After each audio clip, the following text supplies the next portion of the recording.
Shattered. My key returned, and then she whisper, "He's back." The betrayal that changed everything. Watch my story. Hey everyone, it's Eli here, and I've got a story to share that's been weighing on me for a while. It's about love, loss, and figuring out what really matters in life. I'll tell it straight from my perspective, like we're just chatting over coffee. No fancy words, just the real deal. So, picture this. It was a regular evening in our place in Astoria, Oregon, right by the coast where the waves crash like they're trying to tell you something. My girlfriend Zara and I had been together for 2 solid years. She was this amazing documentary filmmaker, always chasing stories that went viral about living your true self. Me? I'm a senior infrastructure engineer at a renewable energy company. Yeah, our worlds were night and day. She brought the spark, the wild ideas, and I was the guy keeping things steady, paying bills on time, planning for tomorrow. We were talking about buying a house near Cannon Beach. You know, that spot with the epic haystack rocks. We'd scroll through listings on weekends, debating which room she'd turn into her editing studio. It felt real, like we were building a foundation. But then, about 4 months back, her ex, Reed, pops back into the picture. He's this war photographer, fresh from Afghanistan, with big ideas for a docu-series on climate change. She tells me he needs her help with logistics. I say, "Sounds cool," thinking I'm being supportive. Man, that was my first slip-up. I trusted her, but I didn't see the storm brewing. Over the next few weeks, things shifted. She'd head out early, come home late, and stopped asking about my day. Used to be, she'd geek out over my microgrid projects for rural communities, how we're bringing clean power to places off the beaten path. Suddenly, it's like I'm talking to a ghost. One dinner, her phone lights up. "Reed, the new footage is insane." I try to play it cool, say I'm glad she's fired up again. She snaps back, "You don't have to sound like my dad." Ouch. That stung more than I let on. She dives back into her laptop and I'm left clearing the table alone. That's when it hit me. She was already gone, even if her stuff was still there. 2 weeks later, she comes in late and says we need to talk. You know that feeling? The air gets thick, like right before a thunderstorm.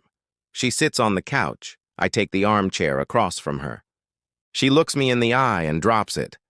"I think we should just be friends. You deserve someone as sure about this as you are." I nod, say, "Okay." She's confused, like, "That's it?"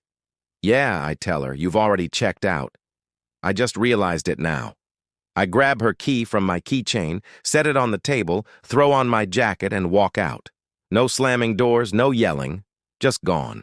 Stayed in a hotel for a couple days, then crashed at a buddy's place. I figured she'd text, call, show up saying she messed up. Nada. Total radio silence. Looking back, what she really meant was she craved excitement. And I was too reliable. Reed was all adventure and chaos. I was steady paychecks and retirement plans. Maybe she had a point. Was I boring? But hey, maybe I dodged a bullet. After 2 years of dreaming big together, if she could bail that easy, what was I holding on to? A version of her that only showed up when it suited her. Friends say I did right. Mom thinks I should have fought harder. I don't know. Went back 3 days later to grab my gear. She'd cleared out, left the key on the counter with a note. "Sorry. Wanted to be friends, huh?" Now I'm sitting here feeling empty. Relieved, crushed, pissed, all of it, none of it. That emptiness stuck around. For a week I was numb at work, nodding in meetings, staring at my phone like a zombie, waiting for a ping that never came. I'd creep on her socials, seeing posts about the doc with Reed, all that buzzword stuff. Authenticity. Follow your truth. Sounded deep, but it was hollow. Then, boom. My company offers a 6-month relocation to Montana for a pilot on microgrids in remote spots. Normally, I'd say no because of our life in Oregon. But now, why not? I pack up and drive out in early March. Freezing cold, gray skies, endless empty landscapes matched my mood perfect. The project's in the Bitterroot Valley, setting up solar panels and wind turbines for folks who've been off-grid forever. Hard work, long days fixing glitches, wrangling local contractors, but it was therapy. Fixing real problems beat stewing over a breakup any day. I quit social media cold turkey, started hiking solo on weekends, bought a cheap drone to film the scenery. Old mine damage, erosion, wrecked forests, weirdly healing. 2 months in, I start working with Naomi Brooks, our field legal consultant on environmental policies and permits. We'd crossed paths in Oregon but never teamed up. She's sharp as hell, with this dry sarcasm that sneaks up on you. We'd chat after hours. Nothing flirty at first, just two people in the middle of nowhere swapping life stories. One night, I mention my last relationship tanked bad. She nods. People leave when they realize you're not a side character in their story. You're the lead in yours. Hit like a ton of bricks. Meanwhile, from afar, Zara's project starts strong. Crowdfunding, locations, most important work ever. But by month 3, posts thin out, get defensive. Long rants about capitalism punishing real stories. Comments call out narrative mess. Sponsors bail. Divergences with Reed. She flips out in stories. You don't get the vision. I didn't gloat. It was predictable. Reed's a lone wolf. Collaboration with deadlines. Recipe for disaster. So, things in Montana are rolling, and my project's hitting milestones. We get this experimental microgrid online in a community that's relied on diesel generators for years. Late May, it fires up flawlessly. Clean, reliable power. Local press picks it up, then a national site on rural renewables. Company scores a big grant to expand, and they tap me as lead engineer. Naomi breaks the news while we're poring over compliance docs. She spins her laptop. You built something that'll outlast us all. That matters. A week later, we make it official. No fireworks. We're inspecting a site when a storm hits. Hunkered in the truck, rain pounding the windshield. She turns. We should admit this isn't just work anymore. I agree. She leans in. We kiss. Simple. No chaos like with Zara, no constant need for thrills. Just two people who get each other. We keep it low-key, no posts or announcements. It's ours. Haven't heard from Zara since that note. But word travels in our circles. She knows about Montana. Doesn't matter anymore. You can't build with someone always chasing the next high. One day, she'll run out of chases and face the wreckage. Fast forward, project's crushing it. We expand to 3 communities, blowing past projections. Company greenlights similar setups in other states. Last month, Naomi and I present at a conference in Denver. Crowd loves it. Personally, we're solid. Moved into a house outside Missoula. Great light, wood stove, space for home offices. No big future talks, just showing up for each other daily. Haven't thought about Zara in months. Ditched checking her feeds back in July. Huge relief. Then, 2 weeks ago, she shows up at my field office. I'm buried in reports when reception buzzes. Is Eli Mercer here? Voice hits me like ice. I head to the lobby. There she is, thinner, dark circles makeup can't hide, but still that magnetic vibe. Small, sad smile. Hi. I'm frozen then. What are you doing here? She's filming a doc on rural resilience and renewables, heard about our program, wants to feature it, innovation, sustainability, the works. Bull. If it was pro, she'd go through channels. This was personal. I tell her to submit a formal request via PR. She nods, but asks for coffee to catch up. Against better judgment, I agree for that afternoon. Text Naomi. She sends a thumbs up. Call if you need backup.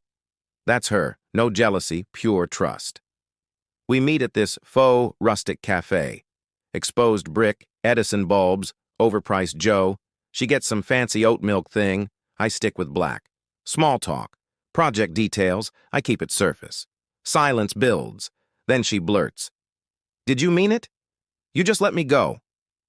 I say you asked me to. She thought I'd wait, fight, get mad, but I walked like it was nothing. Told her it was the hardest thing, but I won't beg someone who thinks I'm not enough. She breaks down, quiet tears. Reed bailed for some producer in Denver, ditched the project.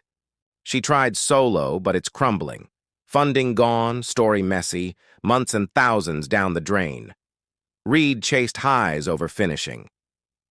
I thought I needed chaos to feel alive, she says, but it wrecked me. I chased excitement and lost my only stable thing. What do you say? Part pity, part annoyed she wants sympathy, mostly detached. Sorry it happened, but I can't fix it. You chose, I chose, we live with it. She asks if I'm seeing someone. Yeah, serious. She wipes tears. I deserve this. You were right. Told her it's not about points. Just move on, be happy apart. Awkward goodbye in the parking lot. Take care. You too. I sit in my truck processing, then call Naomi. Spill it all. She listens. How you feeling? Good, actually. Seeing Zara didn't spark anything. Just confirmed I made the right call. She's still hunting what she'll never find. I'm done being collateral. That night, Naomi hears a car outside. Peeks. Zara parked, staring at the house. Naomi grabs a coat, heads out. Later tells me Zara claimed car trouble, waiting for a tow. Naomi didn't buy it, invited her in. Cold out. They sit at the kitchen table. Naomi brews coffee. Tense chat. Zara scans the place. Wood stove, bookshelves, simple furniture, our work stuff mixed. Finally, you two really work, huh? You get each other? Naomi, yeah, we do. Zara sighs. He used to look at me like I was the most fascinating person, like a creative genius. He never fully got me. I loved feeling mysterious, special. Naomi, sounds exhausting. Zara laughs. It was. Mysterious means inconsistent. Special means self-centered. You're lucky. He's good people. Naomi, I know. That's why I'm with him. They finish coffee. Naomi offers to call a tow, but Zara says it's fine and leaves. I get home, Naomi fills me in. I shake my head. Thanks for handling. She, nothing to handle. Zara's just realizing too late what she had. Now she lives with it. Zara splits Montana next day. I block her online, not anger, closure, no need to track her anymore. Lesson learned. Some love the idea of you, what you provide, stability, but not the full you. Zara loved the me that propped her dreams, not the guy building grids, debating enviro policy over whiskey, laughing at dumb stuff. Naomi sees me, challenges me, backs me, makes me laugh. Doesn't need me to be anything but me. That's real partnership. Almost 3 months since Zara's surprise visit.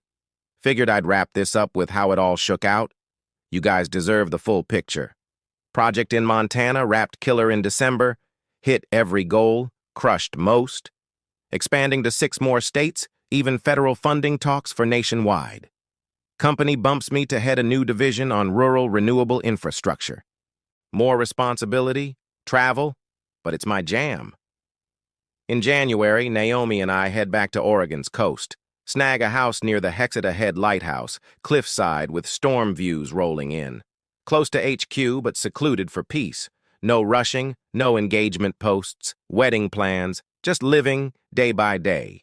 Feels right. We barely post online. Naomi drops a field visit pic now and then. I share renewable updates. Low-key. Last week, she posts one of me at dawn on a coastal cliff, fixing a busted wind sensor on an old turbine.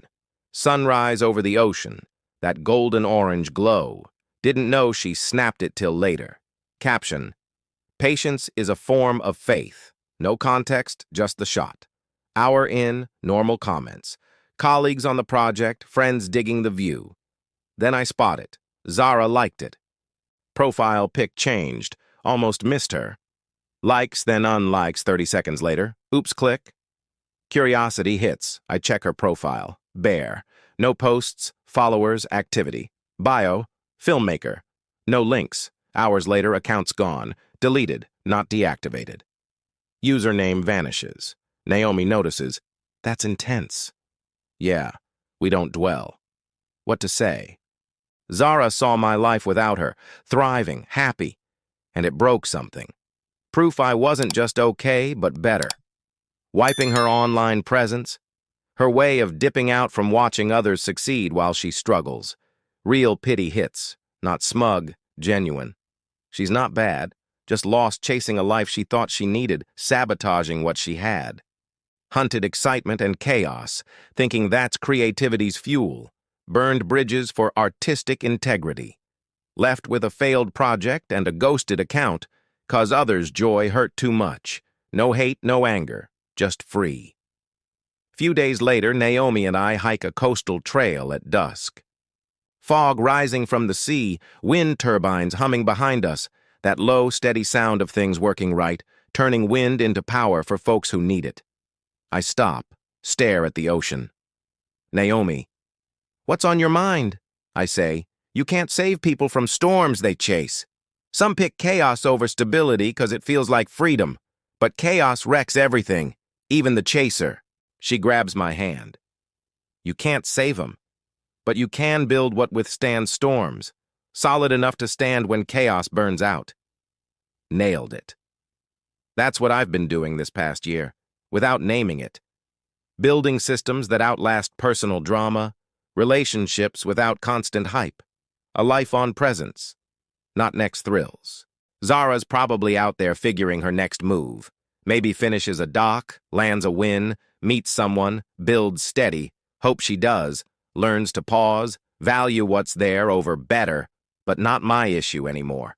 What matters? Her hand in mine, turbines spinning clean energy, showing up tomorrow, doing good work, coming home to someone who sees the real me. Big lessons from this mess. Walking away with dignity ain't quitting. Some love your idea, not you, not enough for lasting.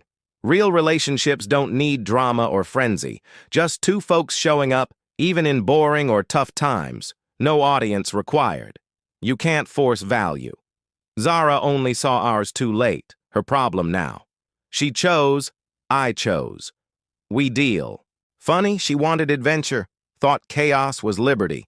Ended up learning stability's not boredom, it's peace. But too late. Expanding on that a bit, 'cause it's key. In my line of work, stability's everything. You design a grid to handle blackouts, storms, peaks. Can't chase flashy tech if it flakes. Relationships? Same. Zara chased the flash, reads war stories, doc thrills. But flash fades. What's left? Wreckage. Me? I built steady. With Naomi, it's like a well-engineered system. Efficient, resilient, no waste. We talk shop, laugh at bureaucracy, hike silent trails. No need for constant sparks. The steady burn keeps it warm. After the breakup, I questioned everything.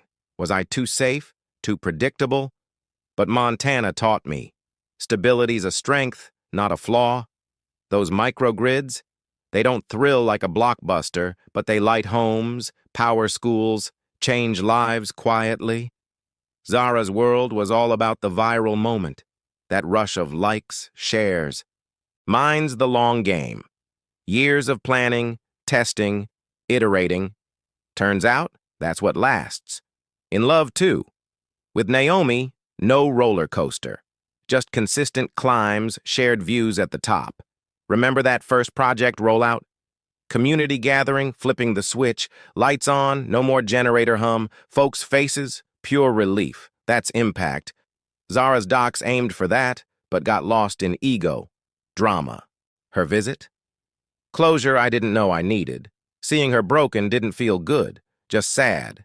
She'd built her identity on being the enigmatic artist, but enigmatic's lonely. Naomi called it exhausting. Post-visit, my work amps up. Leading expansion means site visits, team huddles, grant pitches. Travel's tough, but Naomi joins when she can. We turn it into mini adventures like scouting wind farms in Wyoming, debating carbon policy over diner pie. Home life? Simple joys. Cooking with that wood stove, reading Enviro reports side by side, weekend drone flights capturing glacier melt for her policy work. It's partnership, not performance. On Zara, deleting her account. Think it's her rock bottom. Social media was her stage. Wiping it? Admitting the act failed. Hope it's a reset. Maybe she pivots to quieter storytelling, finds balance, or not. Either way, my chapter's closed. Reflecting on time. Breakup felt eternal, but months fly. From numb in Oregon to thriving in Montana, now settled back coastside. Time heals, but action accelerates it. I didn't wait, I moved, literally. Narrative-wise, this story's arcs. Setup with Bliss, conflict with Reed, climax at breakup, falling action in Montana rebuild, resolution with Naomi, and closure. But life's not neat. Overlaps, side plots. Like how work intertwined with healing. If I could tell past me, don't fight for someone who won't. Build your grid, strong, flexible. The right person plugs in seamlessly.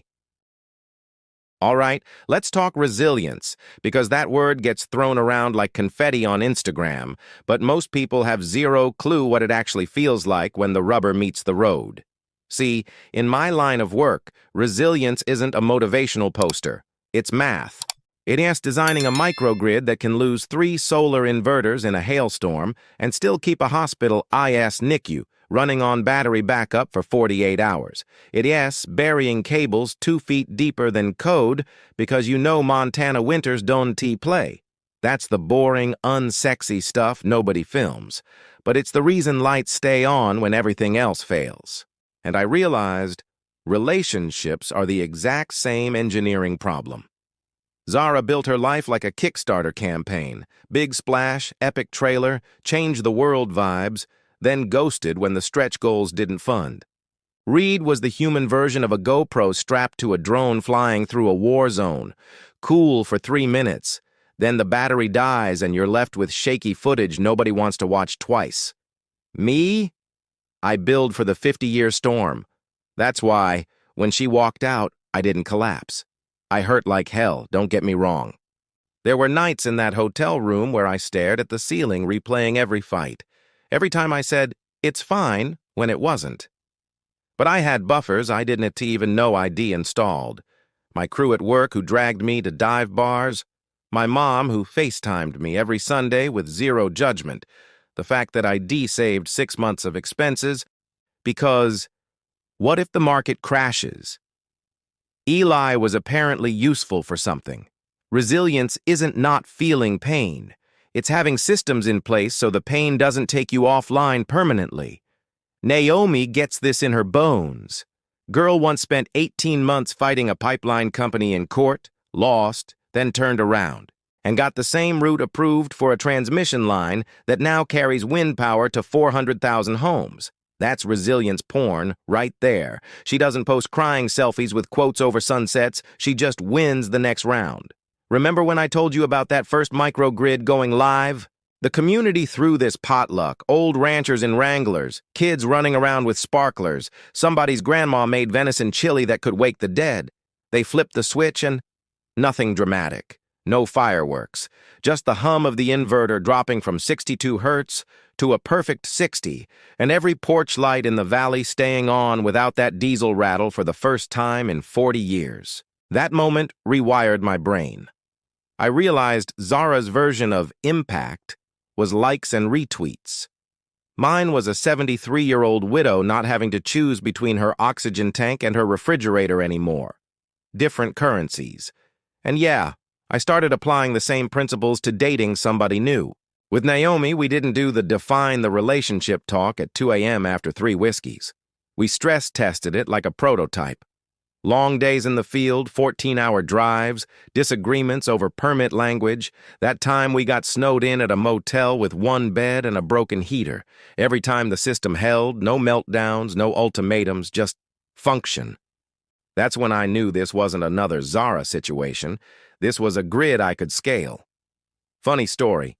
Couple months ago, we're in Wyoming doing site surveys, middle of nowhere, 40 mph winds. My drone eats shit into a sagebrush. $800 paperweight. Zara would have turned it into content. POV. When the universe tests your commitment to art. Naomi just laughs, pulls a backup from the truck, hands me the controller and says, version 2.0, let's iterate. 10 minutes later, we've got the footage. That's it. That's the whole difference. Resilience also means knowing when to cut losses. Zara deleting her entire online existence? That's actually the most resilient thing she's ever done. Nuclear-level boundary setting. Painful, yeah, but clean. She finally built a firewall. I respect it. Hurts me 0%. Meanwhile, our federal grant came through last week, $42 million to take microgrids to every reservation in the lower 48 that wants one. I'm flying to D.C. next month to brief senators. Me, the guy who 6 months ago couldn't get out of bed without checking if his ex posted a sunrise story. Wild. Point is, resilience isn't loud. It is the quiet hum of a system doing exactly what it was designed to do while everything else is on fire. Build those systems, guys. In your career, your body, your bank account, your circle. Because one day the grid's gonna fail and you'll either flicker or you'll stay lit. And when you got someone next to you who knows how to read the load monitor without freaking out, that's not luck. That's good engineering. It's March now, 2026. I'm recording this from the deck of our house near Heseda Head. You can hear the foghorn in the background. Waves are pissed today, storm rolling in from Japan or whatever. Naomi's inside making that chili recipe she stole from the Montana grandma. Smells like victory. Project-wise, we just broke ground on Phase 2 in Alaska, native villages that lose power 40 days a year. I'm up there next week to train local techs, kids who grew up thinking diesel smells like home. Gonna teach them how to keep the lights on when it's -40 and the sun doesn't rise for 2 months. That's legacy shit. But let's talk real life. Last night we're on the couch, fire going, some random Netflix doc about Everest. Naomi loves suffering porn. And my phone buzzes. Unknown number, Oregon area code. I ignore it. Buzzes again. Third time I pick up, ready to cuss out a telemarketer. It's Zara. Not dramatic, not crying. Calm voice I barely recognize.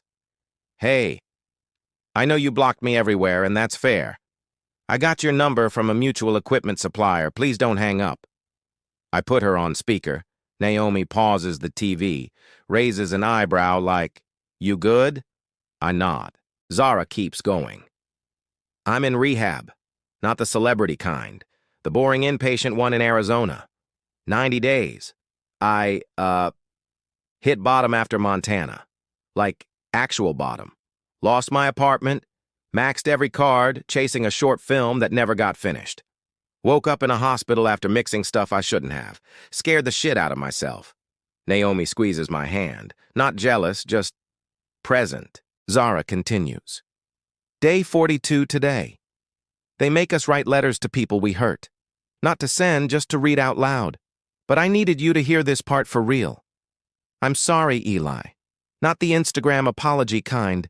The kind where I know I used you like a charging station between adrenaline hits. You were never boring. I was just too broken to sit still long enough to see how incredible steady actually is.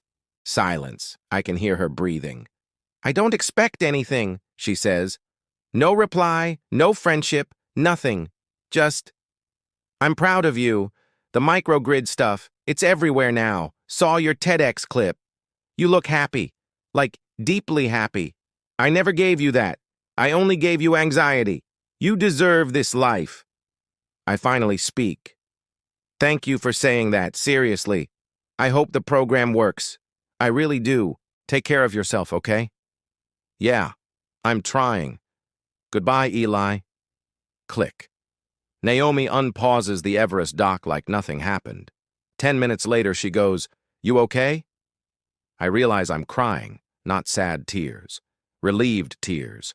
Like the last corrupted file finally got deleted. That was closure I didn't know I was still carrying. Next morning, we're on the beach, crazy wind, kite surfers out being idiots. Naomi's filming B-roll for a grant video. I'm just watching the turbines up on the ridge, those old ones from the 90s that still spin like champions. Blades cutting through the gale, making clean power for 20,000 homes, while surfers risk their necks for a 10-second ride. That's the metaphor, right? Some people live for the 10-second ride. Some build the thing that keeps working whether anyone's watching or not. I used to think I was the boring one. Turns out I was the turbine. Naomi yells over the wind, Yo, engineer boy, get over here. I need your sexy voice for voiceover. I jog over, She hands me the mic. I ad-lib something about building systems that outlast the storm. She grins that little half-smirk that first got me in Montana, hits record. Later that night, fire crackling, whiskey neat, she asks the question she has never asked before. Any part of you wish you fought harder back then? I think about it. Really think. Nah. Fighting would have been trying to hotwire a Tesla with a paperclip. Some vehicles just aren't compatible. You don't force it, you upgrade. She laughs so hard she snorts. Perfect. So here's the final update. I'm 34, happier than I've ever been. Naomi and I are talking about kids, not soon, but when the grid's stable enough, her words. My mom finally met her, cried, called her the daughter I always wanted, but with better sarcasm. Zara finishes rehab in May, from what I hear through the grapevine. She's making short docs for a nonprofit now. No social media, no drama. Good for her. And me? I wake up every day to ocean roar, turbine hum, and a woman who thinks my spreadsheets are foreplay. Life didn't give me the dramatic redemption arc. It gave me the slow-burn compound interest version. Turns out that one pays better. So if you're watching this and you're in the wreckage right now, somebody chose chaos over you, listen close. You're not the backup plan. You're not the pit stop. You're the goddamn power plant. Keep building. Keep spinning. The right people will plug in and never want to unplug. That's it. That's the whole story. Mic drop, foghorn, waves, whatever. Thanks for writing this out with me. See you on the next one. Maybe I'll do a build-along on a home microgrid or something. Y'all voted in the comments. Eli out. Peace.